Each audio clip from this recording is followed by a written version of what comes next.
Assalamualaikum warahmatullahi wabarakatuh.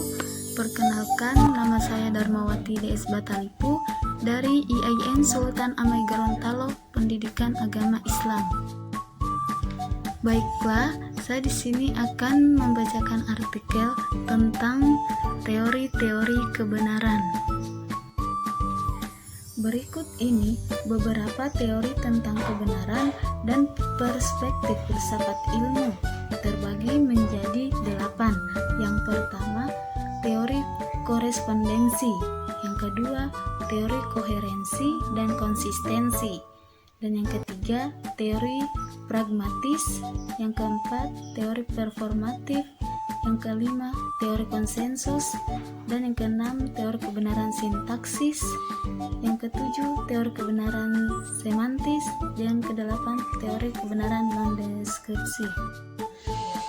Teori korespondensi adalah teori yang berpandangan bahwa pernyataan-pernyataan adalah benar jika berkorespondensi terhadap fakta atau pernyataan yang ada di alam atau objek yang dituju pernyataan tersebut. Teori koherensi atau konsistensi. Teori ini berasal dari 3 ilmuwan, Spinoza, Bradley, dan Hegel. Ini menjelaskan bahwa sebuah pengetahuan dianggap benar jika suatu proposisi tersebut mempunyai keterkaitan dengan ide-ide dari proposisi sebelumnya yang dinilai benar. Koherensi dan konsistensi adalah teori kebenaran yang didasarkan kepada kriteria koheren atau konsistensi. Suatu pernyataan disebut benar bila sesuai dengan jaringan komprehensif dari pernyataan-pernyataan yang berhubungan secara logis. Teori kebenaran pragmatis mengatakan bahwa kebenaran itu merupakan suatu proses atau keadaan yang menunjukkan bahwa pikiran seseorang mengenai objek tertentu tidaklah bersifat tidak memihak begitu saja atau tidak bersifat netral, dan bahkan tidak sekedar menunjukkan keruntutan sifat masuk akal atau koherensi.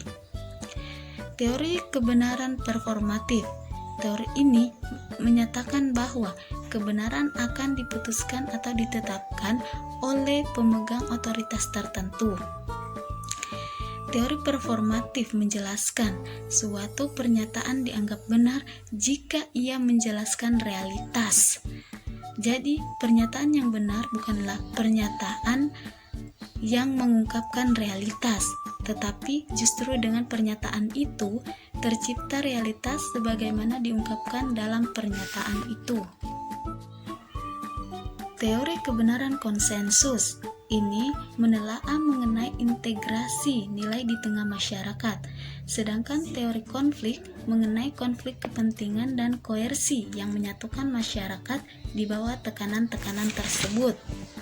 Konsensus adalah sebuah frasa untuk menghasilkan atau menjadikan sebuah kesepakatan yang disetujui secara bersama-sama antar kelompok atau individu setelah adanya perdebatan dan penelitian yang dilakukan dalam kolektif intelijen untuk mendapatkan konsensus pengambilan keputusan. Teori kebenaran sintaksis. Sintaksis adalah tata bahasa yang membahas hubungan antar kata dalam tuturan. Tata bahasa terdiri atas morfologi dan sintaksis. Morfologi itu menyangkut struktur gramatikal di dalam kata, dan sintaksis itu berurusan dengan tata bahasa di antara kata-kata di dalam tuturan. Teori kebenaran semantis berhubungan dengan ilmu tentang makna dalam bahasa, menurut atau mengenai semantik menyangkut makna. Semantis adalah bagian struktur bahasa yang berhubungan dengan makna ungkapan dan juga dengan struktur makna suatu wicara. Menurut teori ini, bahwa makna adalah hubungan langsung antara simbol-simbol linguistik dengan acuannya. Teori kebenaran non-deskripsi. Teori ini dikembangkan oleh penganut filsafat fungsionalisme Jadi, menurut teori ini, suatu statement atau pernyataan itu akan mempunyai nilai benar ditentukan atau tergantung peran dan fungsi pernyataan itu, atau mempunyai fungsi yang amat praktis dalam kehidupan sehari-hari. Dalam ilmu filsafat, arti dari kebenaran sangat bergantung pada sudut pandang filosofis dan teoritis yang menjadi dasarnya. Teori atau diperlukan dalam menguji sebuah kebenaran yang berguna sebagai petunjuk jalan bagi yang mengujinya. Adapun pengertian kebenaran adalah satu-satunya nilai utama dalam kehidupan manusia, sebagai nilai-nilai yang menjadi fungsi rohani manusia. Artinya, sifat manusiawi atau martabat kemanusiaan selalu berusaha memeluk suatu kebenaran. Dalam bahasan, makna kebenaran dibatasi pada kekhususan makna kebenaran keilmuan atau ilmiah.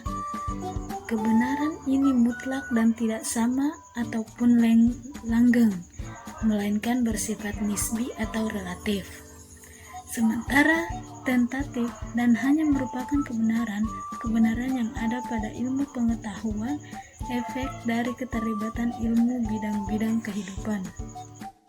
Kesimpulannya, semua teori kebenaran itu ada dan dipraktekkan manusia di dalam kehidupan nyata, yang mana masing-masing memiliki nilai dalam kehidupan manusia. Uraian dan ulasan mengenai berbagai teori kebenaran di atas telah menunjukkan kelebihan dan kekurangan dari berbagai teori kebenaran. Dari beberapa teori tentang kebenaran dapat kata kunci.